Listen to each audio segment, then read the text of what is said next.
सभी को नमस्ते प्रणाम। मैं आपका अपना ठाकुर प्रखर सिंह और रात के 10 बज चुके हैं और कहानी का जो सिलसिला है बदस्तूर जारी है। दिल्ली में एक इलाका आता है विजय विहार इलाका, और इसी विजय विहार इलाके में एक हॉस्पिटल है, रजनी गुप्ता हॉस्पिटल। बेसिकली ये जो हॉस्पिटल है महिलाओं का हॉस्पिटल है। इसमें डिलीवरी वगैरह होती है, जो प्रेग्नेंट महिलाएँ होती हैं उनकी।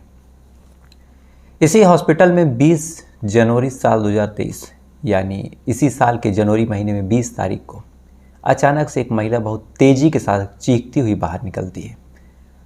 अब जैसे ये महिला वहाँ से बाहर निकलती है तो सारे लोग पूछते हैं कि क्या हुआ। एक आध 2 मिनट तक तो वो महिला कुछ बोल नहीं पाती। उसके बाद जैसे तैसे करके उसको लोग समझाते हैं, थोड़ी बहुत होश में आती है। होश में आने के बाद फिर वो बताती है कि इस हॉस्पिटल के वॉशरूम में जो कमोड सीट है, उस सीट में कुछ मांस का टुकड़ा पड़ा हुआ है। अब जैसे ही ये चीज़ आसपास के लोग सुनते हैं, फ़ौरन ये खबर हॉस्पिटल की जो डॉक्टर हैं उन तक जाती है। डॉक्टर भी भागे भागे उस हॉस्पिटल के उस कमोड में जाते हैं। जाने के बाद देखते हैं कि एक नवजात शिशु यानी एक बच्चा जो अभी भी जस्ट पैदा हुआ है उस कमोड में फंस के मरा पड़ा है। अब जैसे ही ये चीज़ डॉक्टर देखते हैं तो फ़ौरन पुलिस को फ़ोन कर देते हैं। जाहिर सी बात थी कि कोई ऐसा था जिसने यहाँ पे अपने बच्चे को पैदा किया और पैदा करने के बाद छोड़ के भाग गया है। अब यहाँ पे ये मामला कत्ल का भी था, तो फ़ौरन पुलिस को फ़ोन जाता है। जो विजय विहार थाना है मौके पे पहुँचता है। अब पहुँचने के बाद जांच पड़ताल शुरू होती है। पहले तो हॉस्पिटल वालों से पूछा जाता है कि ये कौन महिला थी, इसके बारे में कोई जानकारी। इसके बाद फिर सारे रिकॉर्ड्स खंगाले जाते हैं कि कितनी एंट्री हुई है, कितने लोग अभी बेड पे हैं, कितनी डिलीवरी होनी थी, कौन गायब है क्या नहीं। तो तमाम चीज़ें जब जांच पड़ताल की गई तो अंत में एक नाम निकल के सामने आया, एक लड़की का जिसका नाम सीमा था, जो प्रेग्नेंट थी, जो हॉस्पिटल में आई भी थी डिलीवरी करवाने, लेकिन उसने डिलीवरी करवाई नहीं और कब गायब हो गई किसी को कुछ पता तक नहीं। अब जैसे ही ये नाम निकल के सामने आया तो पुलिस वालों को, डॉक्टर को, सबको यही लगा कि ये जो बच्चा है इसी सीमा का होगा। फिर क्या था, अब सीमा की खोजबीन शुरू हुई। अब सीमा की खोजबीन करें तो करें कैसे। हॉस्पिटल में कोई लीगल डॉक्यूमेंट जमा नहीं है, ना तो कोई आधार कार्ड, ना कोई एड्रेस और कोई सोर्स नहीं है पता करने का। अब इतनी बड़ी दिल्ली, इतना बड़ा हॉस्पिटल कहाँ से आई थी कुछ पता नहीं। बहरहाल पुलिस वाले जो हॉस्पिटल की सीसीटीवी कैमरा था उसको एक बार चेक करते हैं। किस्मत अच्छी थी, ये जो सीमा थी उस कैमरे में कैद हुई थी। इसके साथ 3 लड़के भी कैद हुए थे, यानी सीमा, एक लड़का जिसका नाम संदीप, बाकी 2 लड़के और, यानी ये 4 लोग कैद हुए थे। 4 लोग आए थे। सीमा प्रेग्नेंट थी। सीमा ने इस हॉस्पिटल में अपने बच्चे को जन्म दिया और जन्म भी हॉस्पिटल में ना दे के वॉशरूम में दिया और कमोड सीट पे उस बच्चे को छोड़ के भाग गई। अब जैसे ही ये चीज़ पुलिस वालों को पता चली तो अब सीमा की खोजबीन शुरू हुई। लेकिन फिर वही बात की फ़ोटो तो मिल गई, लेकिन खोजे कहाँ से। पुलिस वाले आसपास के इलाकों में पता करते हैं, आसपास के लोगों से पूछताछ करते हैं कि कोई ऐसी लेडी, कोई ऐसी महिला भागती हुई दिखाई दी। फ़ोटोग्राफ्स मिल गए थे, उस वजह से फ़ोटोग्राफ्स के माध्यम से भी पूछताछ की जाती है, लेकिन कहीं से पुलिस वालों को कुछ भी नहीं मिलता। आसपास के इलाकों के सीसीटीवी कैमरे भी खंगाले जाते हैं, वहाँ से भी कुछ नहीं मिलता। आसपास की दुकानों से भी पूछताछ की जाती है, वहाँ से भी कुछ नहीं मिलता। लेकिन संजोग से जब पुलिस वाले पूछताछ कर रहे थे, छानबीन कर रहे थे, तभी एक मेडिकल स्टोर वाले की जो नज़र है पुलिस वालों पे पड़ती है। पुलिस वाले वही फ़ोटो, वही कपड़ों का जो डिस्क्रिप्शन था वही बार बार बता के पूछताछ कर रहे थे। अब जब बार बार पूछताछ कर रहे थे फिर दुकान वाला भी कान लगा के सुन रहा था, जो मेडिकल स्टोर वाला था। और अंत में थोड़ी देर बाद जो मेडिकल स्टोर वाला है वो पुलिस वालों को बुलाता है और बुलाने के बाद कहता है कि साहब, आप जिसको खोज रहे हैं ये जो लड़की है और इसके साथ ये जो लड़का है संदीप, ये तो मेरे मेडिकल स्टोर पे कल आए थे दवा लेने। अब जैसे ही दवा के बारे में पता चला तो फिर ये हुआ कि तुम भी अपनी दुकान की सीसीटीवी फ़ोटोज़ को दिखाओ। संजोग से दिखाया गया तो फ़ोटो मैच हो गई। इसके बाद फिर दुकानदार ने कुछ ऐसा क्लू दिया जहाँ से फिर इन दोनों की पहचान हो गई। दरअसल ये जो दुकानदार था इसने बताया कि इन्होंने जो पेमेंट किया था वो कैश ना करके यूपीआई के माध्यम से किया था, यानी फ़ोनपे किया था। अब जैसे ही फ़ोनपे का नाम आया तो फ़ौरन फिर उस फ़ोनपे की डिटेल को निकाला गया। वहाँ से फिर जो पेमेंट करने वाला था संदीप, उसकी डिटेल पता चली। उसके बाद पुलिस वालों के जो हाथ थे संदीप और सीमा के गिरबान तक पहुँचते हैं। इनको उठाया जाता है। उठाने के बाद जब पूछताछ की जाती है तो पूछताछ में इन्होंने जो कुछ कहा वो कहीं ना कहीं आज दुनिया की हर चौथी पांचवी लड़की की एक सच्चाई है। बात कहने में बड़ी कड़वी है लेकिन ये सच्चाई है। दरअसल जो सीमा और संदीप हैं, दोनों दिल्ली में पिछले कई महीनों से रह रहे थे। दिल्ली में रहते रहते न सीमा के आसपास कोई, न संदीप के आसपास कोई। देखते ही देखते दोनों नज़दीक आ गए। अब नज़दीक आने के बाद धीरे धीरे दोनों में दोस्ती आगे बढ़ी तो प्यार आगे बढ़ा तो फिर दोनों एक दूसरे के साथ लिव इन में रहने लगे। अब लिव इन में रहने लगे थे, दोनों में फिजिकल रिलेशन भी बने।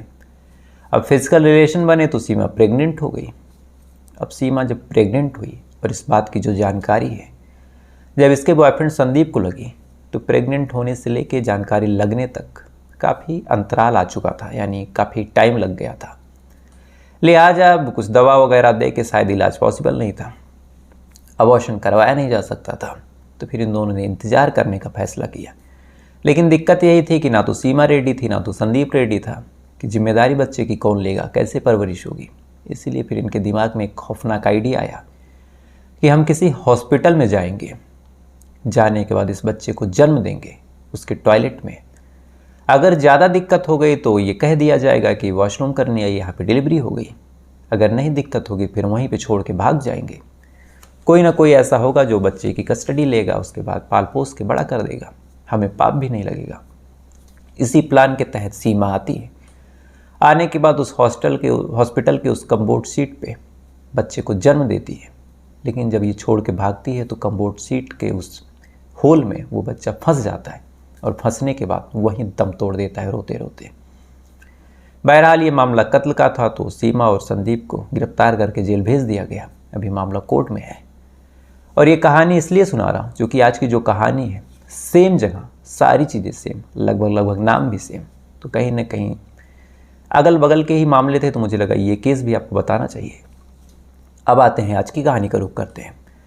और आज की कहानी की बात करूँ तो आज की कहानी एक ऐसी कहानी है जिस कहानी में जो कातिल था भले ही वो एक नॉर्मल इंसान था, एक गरीब असहाय सा व्यक्ति था, लेकिन जो कुछ उसने दिमाग लगाया, जो कुछ उसने किया, शायद ऐसी मिसाल, ऐसी चीज़ें बड़े से बड़े जहन दिमागी जो ऑफिसर, जो बड़े से बड़े क्रिमिनल होते हैं, वो भी एक बार एक सोचें, एक बार इस कहानी को जानें तो कहीं ना कहीं वो भी इस कातिल के आगे, जो मामूली एक टेंट वाला था, उसके आगे बड़े से बड़े क्रिमिनल भी एक तरह से पानी भरते नजर आएंगे।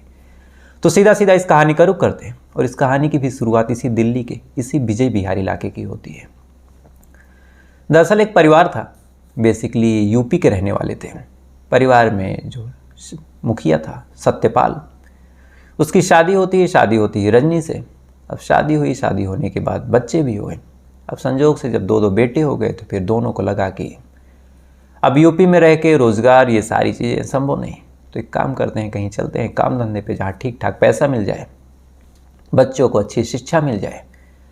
बस इसी प्लान के तहत साल 2019-20 में जो सत्यपाल और उसकी बीवी जो रजनी है और दोनों जो बच्चे थे, ये दोनों यूपी से आ जाते हैं दिल्ली और दिल्ली के इसी विजय बिहार इलाके में आके शिफ्ट हो जाते हैं। अब शिफ्ट होने के बाद जो सत्यपाल था वो एक टेंट की कंपनी में, यानी एक जो टेंट हाउस होता है, उसमें चला गया काम करने। उसके बाद जो घर की जिम्मेदारी है वो बीवी उठाने लगती है। अब दिन भर सत्यपाल जो है वो कमाता, जो रजनी है घर पे खाना बनाती, बच्चों की परवरिश करती, उनको स्कूल ले जाती, स्कूल से वापस लाती, घर का सारा काम करती। थोड़ा बहुत इधर उधर कहीं काम होता तो वो रजनी भी कर लेती। ज़्यादा पैसे नहीं थे लेकिन कम से कम बच्चों को खाना मिल जा रहा था, रहने को छत मिल गई थी, शिक्षा भी ठीक ठाक स्कूल में हो जा रही थी, तो सारी चीज़ें बिल्कुल ठीक चल रही थी। लेकिन इसी बीच एक तारीख आ रही थी, 4 जून साल 2023, यानी 2 महीने पहले। दरअसल 4 जून साल 2023 को जो सत्यपाल है जब अपने काम से फुर्सत लेके वापस घर पे आता है तो आने के बाद देखता है कि जो उसकी बीवी रजनी है वो गायब है। अब शुरुआत में सत्यपाल को लगा कि हो सकता है कि रजनी आसपास कहीं हो, लेकिन घंटे बीत गए, 2 घंटे बीत गए, इधर फ़ोन भी करके थक गया लेकिन फ़ोन से भी कुछ पता नहीं चल रहा, फ़ोन घर पे ही है। फिर क्या करें?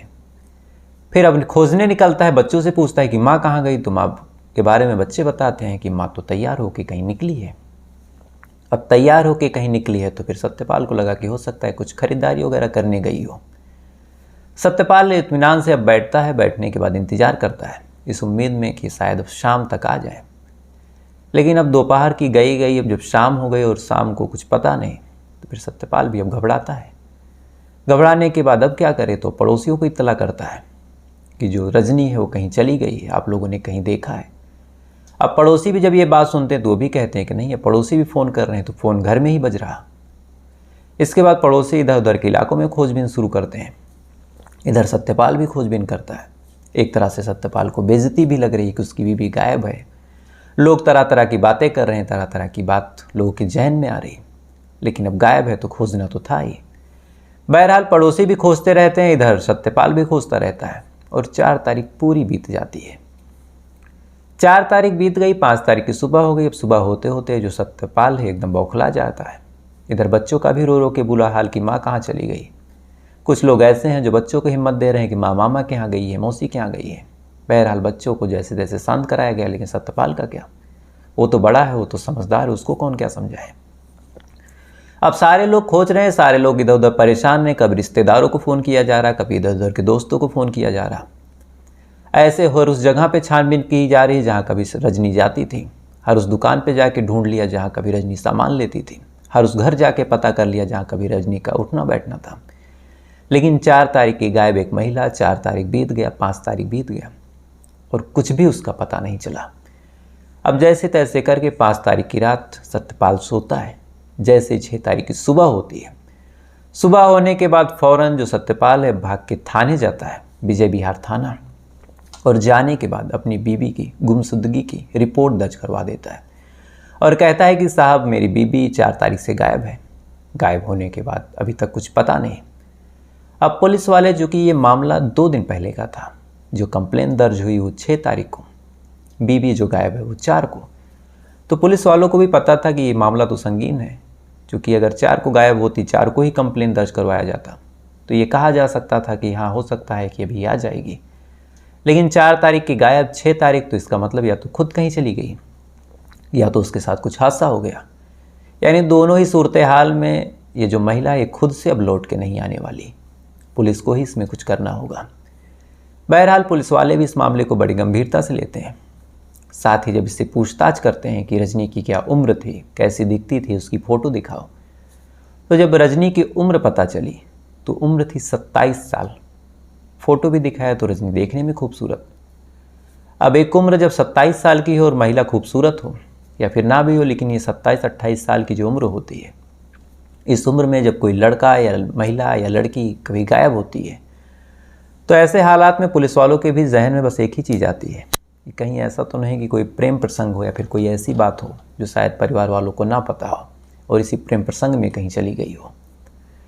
इसके बाद जो पुलिस वाले थे पूछते हैं कि कहीं किसी से कोई प्रेम प्रसंग। जो सत्यपाल है मना कर देता है, कहता है कि नहीं साहब मेरी जो बीबी है बहुत लॉयल है। बहरहाल हर केस में परिवार वाले यही कहते हैं। तो पुलिस वाले फिर पूछते हैं कि अच्छा एक बात बताओ, क्या किसी से कोई झगड़ा या कभी कोई दुश्मनी तो नहीं रही? अब झगड़ा या दुश्मनी के बारे में जब पूछा जाता है तो सत्यपाल मना कर देता है, कहता है कि नहीं साहब किसी से कोई दुश्मनी नहीं रही। अब जब ये बात पुलिस वालों को पता चली तो फिर पुलिस वालों को भी कहीं ना कहीं लगने लगा कि ये जो महिला है कहीं प्रेम प्रसंग इसका रहा होगा और इसी प्रेम प्रसंग में गायब है। ये हुआ कि चलो लास्ट लोकेशन निकालते हैं, लेकिन मोबाइल भी घर पे, तो यहाँ से भी कुछ नहीं मिल सकता था। अंत में यह हुआ कि चलो सीसीटीवी कैमरों को भी खंगाल लेते हैं। दिल्ली है यार, बढ़िया इलाका है, यहाँ पे कैमरे लगे हैं। पुलिस वाले बड़ी उम्मीद के साथ आसपास की सीसीटीवी कैमरों को खंगालते हैं और खंगालने के दौरान ये जो रजनी है सज धज के कहीं जाती हुई दिखाई देती है। अब बाकायदा ये सज धज के जाती हुई दिखाई दे रही, मोबाइल इसने घर पे छोड़ा था, तो फिर पुलिस वालों को पुख्ता यकीन हो गया कि जो महिला है ये किसी से प्रेम प्रसंग इसका रहा होगा। पति बेचारा काम वाम में बिजी है, तो महिला अब उस आदमी के साथ भाग गई होगी, मोबाइल घर पे छोड़ दिया ताकि लोकेशन ना निकल सके। पुलिस वाले भी समझाते बुझाते रहते हैं कि ठीक है हम खोज देंगे, हम ढूंढ देंगे। कहीं ना कहीं पुलिस वाले भी अब ये मान बैठे थे कि जो रजनी है उसका किसी से अफेयर था, उसी के साथ भाग गई। धीरे धीरे वक्त गुजरा, 1-2 दिन और गुजर गए। इधर कुछ पता नहीं, बच्चों का रो रो के बुरा हाल। आए दिन जो सत्यपाल है वो थाने के चक्कर लगा रहा। अब जब थाने के चक्कर लगा रहा तो पुलिस वालों को भी ये हुआ कि चलो क्या करें, अगर किसी के साथ भागी है तो कम से कम यही खोज के ला दें कि किसके साथ भागी है। तो फिर ये हुआ कि चलो कॉल डिटेल निकालते हैं।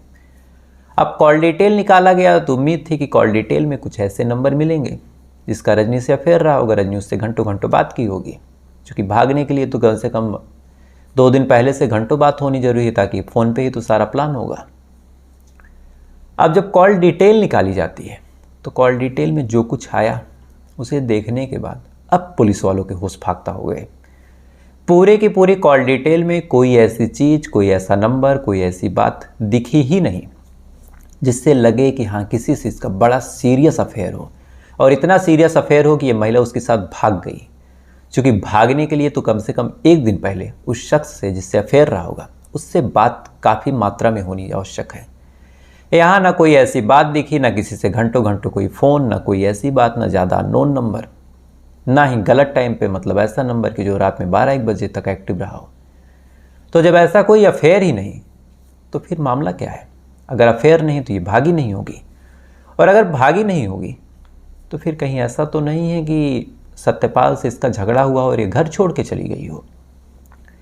बस ये सवाल जैसे ही पुलिस वालों के जहन में आया, जो पुलिस वाले अब तक ये मान रहे थे कि रजनी का किसी से अफेयर रहा होगा, जब ये दिमाग में आया कि अफेयर तो नहीं है तो कहीं ऐसा तो नहीं कि झगड़ा वगैरह हुआ, तब जब पुलिस वाले थे अब रजनी के पड़ोसियों से, यानी सत्यपाल और रजनी के जो पड़ोसी थे उनसे पूछताछ करते हैं। उनसे पता करते हैं कि आखिर ये सत्यपाल और रजनी का रिलेशन था कैसा। कहीं ऐसा तो नहीं कि इन दोनों के बीच झगड़ा हुआ हो, कहीं ऐसा तो नहीं कि इन दोनों के बीच कई बार लड़ाई, हाथापाई, ऐसी नौबत आई हो जिसके बारे में परिवार वालों को ना पता हो कि जो पड़ोसी हैं उनको ज़्यादा पता होगा। पुलिस वाले इस उम्मीद के साथ अब पड़ोसियों से पूछताछ करते हैं। शुरुआत में पड़ोसी भी आनाकानी करते हैं, लेकिन अंत में जब पुलिस वाले पड़ोसियों का हौसला, पुलिस वाले पड़ोसियों का भरोसा जीत जाते हैं और कहते हैं कि तुम्हारा नाम नहीं आएगा, तो फिर अंत में सारे पड़ोसी एक एक करके अपना मुंह खोलते हैं और कहते हैं कि साहब ये पति पत्नी तो आए दिन लड़ते रहते थे, आए दिन इन दोनों के बीच झगड़ा होता था, और जिस हिसाब से सत्यपाल खोज रहा है, जिस हिसाब से सत्यपाल परेशान है, हमें डाउट हो रहा है कि इतना परेशान ये है क्यों। क्योंकि अपनी पत्नी से जिस हिसाब से लड़ता था, हमें लगा कि पत्नी के गायब होने के बाद ये खुश होगा। अब जैसे ही ये बात पुलिस वालों को पता चले तो पुलिस वालों ने सोचा कि अभी एक काम करते हैं, सत्यपाल को उठाते हैं, इसी से पूछताछ करते हैं कि तुम्हारा झगड़ा हुआ था, तुमने क्या कुछ कहा, कहाँ जा सकती है, कहीं ऐसा तो नहीं कि इसको पता हो कि बीबी कहाँ गई है, कि बस इधर उधर घुमा रहा। बस इसी उम्मीद के साथ जो पुलिस वाले थे अब सत्यपाल को उठाते हैं, उठाने के बाद थाने लाते हैं, लाने के बाद इससे पूछते हैं कि तुम्हारा और तुम्हारी बीबी का रिलेशन कैसा था। अब जैसे ये सवाल पुलिस वालों के मुंह से सत्यपाल सुनता है तो सत्यपाल अब घबराने लगता है। अब सत्यपाल घबराता है, उसका लहजा बदलता है, और जैसे लहजा बदला तो पुलिस वाले इस बात को फ़ौरन भाप जाते हैं। क्योंकि मैंने शुरू से कहा है कि जो पुलिस वालों की नज़र होती है वो बड़ी पारखी होती है। सत्यपाल का लहजा बदला, पुलिस वाले फ़ौरन इस चीज़ को भाप गए। फिर क्या था, पुलिस का पूछने का अंदाज भी बदला। पुलिस वाले अपने तरीके से कभी बहला के, कभी फुसला के, कभी धमका के, कभी अपने साइड मिला के, तमाम तरीके से वो अपने जाल फेंक रहे हैं। जाल फेंक रहे, सत्यपाल बार बार उस जाल से बच के कैसे तैसे निकल रहा। अंत में लेकिन कितना देर बचता, पुलिस वालों के आगे सत्यपाल टूटता है, और टूटने के बाद फिर फूट फूट के रोता है, और रोने के बाद कहता है कि साहब मैंने ही अपनी बीवी को मारा है। अब जैसे ही ये बात पुलिस वाले सुनते हैं तो सबसे पहले पूछते हैं कि कहाँ मारा है, लाश बताओ। इसके बाद अब सत्यपाल से जब लाश के बारे में पूछा जाता है तो फिर सत्यपाल कहता है कि लाश जो है एक जगह है बवाना इलाका, उसी बवाना इलाके में एक जंगल है प्रेम प्याऊ के पास। इसी प्रेम प्याऊ के पास जो जंगल है वहीं मैंने मार के फेंक दिया है। अब चूंकि ये कंप्लेन कई दिन पुरानी थी तो पुलिस वालों को लगा कि कहानी बाद में सुनेंगे, पहले लाश रिकवर करें, क्योंकि एक एक मिनट लाश को ख़राब करेगी, उसकी स्थिति को ख़राब करेगी। अब पुलिस वाले फ़ौरन भाग के वहाँ पे जाते हैं। अब पहले तो बवाना जो थाना था उससे परमिशन लेते हैं, परमिशन लेने के बाद फिर एंट्री होने के बाद फिर क्राइम सीन पे जाते हैं। जाने के बाद उम्मीद थी कि लाश कम से कम सड़ी गली हालत में मिलेगी, लेकिन वहाँ पहुँचने के बाद फिर चौंकते हैं, क्योंकि लाश तो वहाँ थी ही नहीं। अब क्या, अब जब वहाँ लाश नहीं मिली तो फिर चौंकते हैं। चौंकने के बाद वापस फिर इससे पूछताछ शुरू कि तुम झूठ बोल रहे हो, तुम हमें नचा रहे हो, घुमा रहे हो। फिर वो कहता है कि साहब लाश तो यहीं फेंकी थी। अब क्या करें, कातिल कह रहा है कि लाश यहीं फेंकी थी, लाश वहाँ है ही नहीं, लाश का नामो निशान तक नहीं। अंत में पुलिस वाले एक काम करते हैं, उनके जहन में आता है कि जो थाना है एक बार इससे पूछताछ करते हैं, क्योंकि परमिशन तो ले ली थी कि हम किसी केस के अंतर्गत यहाँ आ रहे हैं, लेकिन क्या इस जगह पे कभी उनको कोई लाश मिली थी? अगर एक बार पूछ लें तो शायद मामला आसान हो जाए। अब विजय विहार जो थाना है ये बवाना थाना से पूछता है और पूछने के बाद जो थाने वाले वो कहते हैं कि हाँ, लाश तो मिली थी, लाश मिली थी। हमने 72 घंटे तक उसको रखा भी, लेकिन कोई उसका शोध या फिर उसके बारे में कोई खोज खबर रखने वाला नहीं मिला, तो फिर जो नियम था उस हिसाब से हमने अंतिम संस्कार कर दिया। अब जैसे ही लाश का अंतिम संस्कार होगा ये बात विजय विहार थाने को पता चली, तो फिर अंत में विजय विहार थाना अब सत्यपाल से तबीयत से पूछताछ करता है और पूछताछ के दौरान जो कहानी सत्यपाल बताता है उस कहानी के हिसाब से जो सत्यपाल की बीवी रजनी थी, जब सत्यपाल अपने काम पे चला जाता तो कई बार उसने ऐसा नोटिस किया कि सत्यपाल के जाने के बाद कई लोग ऐसे थे जो उसके घर में आते थे। कई बार ऐसा होता कि सत्यपाल अचानक से आता तो देखता कि कोई ऐसा है जो बड़ी तेज़ी के साथ घर से निकल रहा। कई बार ऐसा होता कि सत्यपाल अचानक से घर पे दाखिल होता तो उसे डाउट होता कि मानो ऐसा कोई था जो कुछ टाइम पहले आया था, उसकी मौजूदगी का एहसास होता। अब कहीं ना कहीं सत्यपाल के मन में डाउट हो गया कि उसकी बीवी का किसी के साथ अफेयर है। इसके बारे में अब रजनी से उसने पूछताछ की तो रजनी भी आनाकानी करने लगी, इधर उधर के जवाब देने लगी। अब जैसे जैसे इधर उधर बातें घुमाती तो इसको और डाउट होता गया। उसके बाद इसने पता करना शुरू किया तो इसकी जानकारी के हिसाब से जो इससे पता चला उस हिसाब से इसकी बीवी के कम से कम 4 से 5 लोगों के साथ अफेयर थे। अब जैसे ये बात इसको पता चला तो इसी बात को लेके आए दिन अब इन दोनों के बीच झगड़ा होने लगा, आए दिन तनातनी होने लगी। और तनातनी जब बहुत हद तक आगे बढ़ गई तो फिर सत्यपाल को लगा कब एक काम करते हैं, अपनी बीवी को मार ही डालते हैं, ये जिंदा रहेगी तो ऐसे ही कलंकित करती रहेगी। फिर क्या था, जो सत्यपाल था वो प्लान बनाता है। प्लान बनाने के साथ साथ अपनी बीवी से कहता है कि काम करना, तुम 4 तारीख को फ़ोन करता है और कहता है कि आ जाओ, तुमसे कुछ बात करता हूँ। कहती क्या बात? कहता है अरे बस बहुत दिन हो गया तुम्हारे साथ अच्छे से टाइम नहीं स्पेंड किया। उसके बाद आना तो मोबाइल फ़ोन घर पे छोड़ के आना ताकि कभी बच्चों को कोई दिक्कत हो तो फ़ोन कर सकें। अब जैसी रजनी बात सुनते हैं तो बड़े खुशी मन के साथ ये जहाँ बुलाता है बवाना थाने के उस प्रेम पाऊ के पास, वहाँ पे जाता है। जाने के बाद फिर इसको जंगल में लेके जाता है। वहाँ पे इसने एक राड काफ़ी पहले से ही छुपा के रखी थी। जाने के बाद वहाँ पे फिर इसी टॉपिक को लेकर बहस की, वो कौन लोग हैं। रजनी भी झुंझला के इधर उधर बातें करती है, लेकिन सत्यपाल तो पूरे प्लान के साथ था। फ़ौरन उस रॉड से रजनी का कत्ल करता है। कत्ल करने के बाद वो रॉड, वो लाश वहीं छोड़ता है। छोड़ने के बाद 2 दिन बाकायदा इंतज़ार करता है, चूँकि इसे पता था कि बस अभी आधे 1 घंटे में पुलिस वालों की हत्या चढ़ जाएगी। पुलिस वाले 72 घंटे तक इंतज़ार भी करेंगे, लेकिन जब नहीं मिलेगा तो अंतिम संस्कार कर देंगे। इधर मैं खोजता रहूँगा, किसी को कोई मतलब नहीं। कभी ये मामला खुला तो डेड बॉडी नहीं मिलेगी और अंत में ये पूरा मामला ख़त्म हो जाएगा। इसी प्लान के तहत पहले कत्ल करता है, उसके बाद 72 घंटे तक वो इंतज़ार करता है। जब उसे यकीन हो जाता है कि हाँ डेड बॉडी अब मिल चुकी होगी, पुलिस वाले अंतिम संस्कार अभी 1-2 घंटे में या 1 दिन में कर देंगे, तब जाके ये जाता है और गुमशुदगी की रिपोर्ट दर्ज करता है ताकि कहीं से भी ये ना फंसे। अब इसकी कहानी जब पुलिस वाले सुनते हैं तो सुनने के बाद पहले तो उस क्राइम सीन के पास जाते हैं, फिर से बारीकी से छानबीन करते हैं। वहाँ से वो जो लोहे का रॉड था वो बरामद करते हैं। उस रॉड पे इस महिला का खून मिलता है। खून मिलने के बाद फिर इस रॉड पे इसकी फिंगरप्रिंट और इसी आधार पे ये मामला भी कोर्ट में चल रहा। तो फिलहाल ये थी पूरी कहानी, और इस कहानी में आपने गजब का जहन दिमाग एक कातिल देखा होगा जो इतना जहन दिमागी था लेकिन पेशे से एक टेंट में काम करता था। तो कातिल कितना दिमागी हो जाए, उसके दिमाग में क्या क्या उपज आ सकती है, ये किसी पद या फिर किसी पोस्ट की मोहताज नहीं, कोई भी कुछ भी सोच सकता है। तो फिलहाल ये थी पूरी कहानी। अब आपसे कल फिर मुलाकात हुई किसी दूसरी कहानी के साथ। तब तक अच्छे रहिएगा, खुश रहिएगा, अपना ख्याल रखिए, अपने देश का ख्याल रखिए। जय हिंद, वंदे मातरम।